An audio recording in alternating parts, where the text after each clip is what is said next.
Hi there, my name is Tina McDonnell and this is my presentation on how education might mediate difference and dominance. The issue that caught my attention regarding difference and diversity was the upcoming Commonwealth Games in Delhi in October. There is much controversy surrounding the Games due to security and terrorist issues in and around India. Some athletes have become extremely cautious about attending the Games and have even considered boycotting this particular Commonwealth Games due to safety issues. What first interested me about this issue is the relevance of racism, religion, and the way some groups are targeted for terrorist attacks.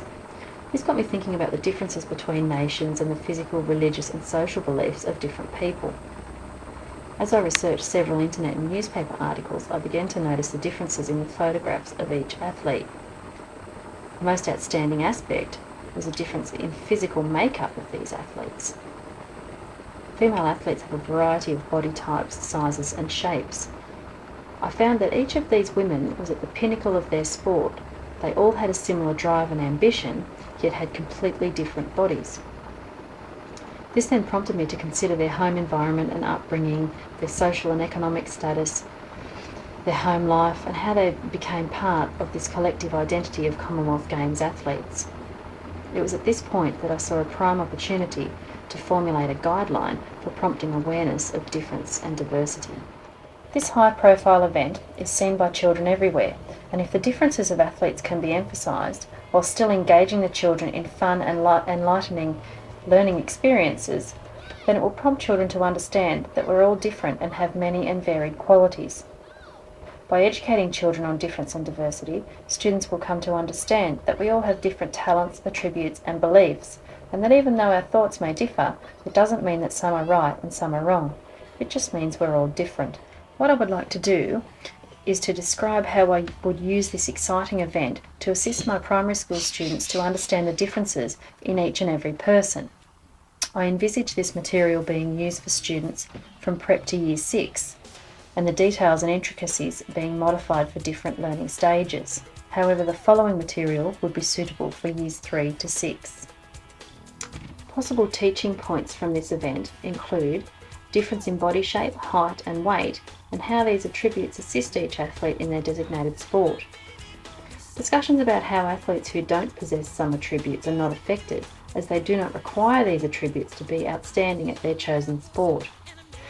The way I intend to incorporate this into the curriculum is to have the students research several athletes, for example, female athletes from 6 sports, and record their differences.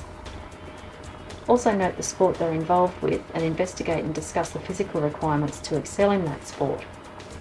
For example, the physical differences between Melissa Wu from the Australian diving team and Lauren Jackson from the Australian basketball team. Some students could set up an obstacle course including activities requiring speed, balance, strength, endurance and flexibility, and annotate the aspects they excel in. Others may wish to record the data and analyse it, creating groups with similar attributes to find other commonalities. The status of the athletes.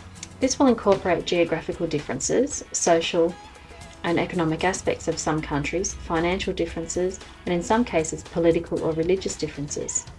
This will promote the students to consider the trials of some athletes in reaching the pinnacle of their sport and encourage the students' self-belief in achieving those goals, regardless of the difficulties they may face.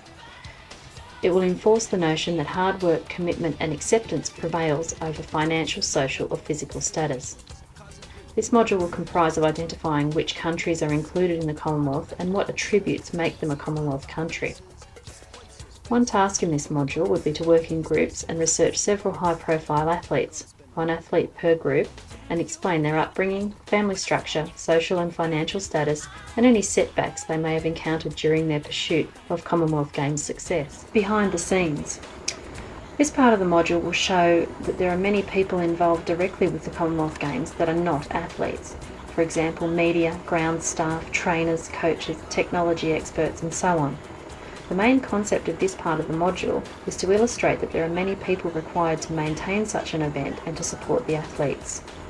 It will demonstrate how science, mathematics, computers and technology are integral to the success of the athletes. This particular module has many aspects and factors that will contribute to the understanding of teamwork and becoming this collective identity behind the face of the athletes. It enables all children to aspire to compete at the Commonwealth Games, whether it is sports related, media related, technology related, and so on. It allows all children to become aware that it is not important to be the famous person, but it is important to be a part of an integral team working towards success. An excursion to the Institute of Sport could be included here to show students what commitment is required to become an elite athlete, or demonstrate just how many people are working behind the scenes to enhance the athlete's performance. These are just some of the ideas that I would like to bring to my primary classroom to initiate the understanding of difference and diversity and the acceptance that we all possess different attributes, and by working as a team and accepting others, we can achieve our goals.